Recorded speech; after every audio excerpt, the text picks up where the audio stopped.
திருப்பாடல்கள் 29. புயல் நடுவே ஆண்டவரின் குரல். இறைவனின் மைந்தரே, மாட்சியையும் வலிமையையும் ஆண்டவருக்கு உரித்தாக்குங்கள். ஆம், ஆண்டவருக்கே உரித்தாக்குங்கள். ஆண்டவரின் பெயருக்கேற்ற மாட்சியை அவருக்கு உரித்தாக்குங்கள். தூய மாட்சி இலங்கும் ஆண்டவரை வழிபடுங்கள். ஆண்டவரின் குரல் கடல் மேல் ஒலிக்கின்றது. மாட்சிமிகு இறைவன் முழங்குகின்றார். ஆண்டவர் நீர்த்திரள்களின் மேல் வீற்றிருக்கின்றார். ஆண்டவரின் குரல் வலிமை மிக்கது. ஆண்டவரின் குரல் மாட்சி மிக்கது. ஆண்டவரின் குரல் கேதுரு மரங்களை முறிக்கின்றது. ஆண்டவர் லெபனோன் கேதுரு மரங்களை முறித்து விடுகின்றார்.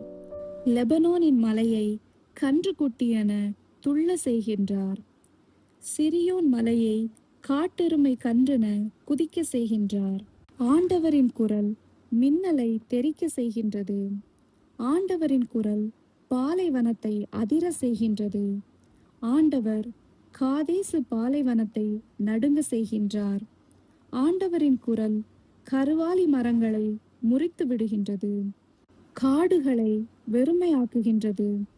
அவரது கோவிலில் உள்ள அனைவரும் இறைவனுக்கு மாட்சி என்று ஆர்ப்பரிக்கின்றனர்.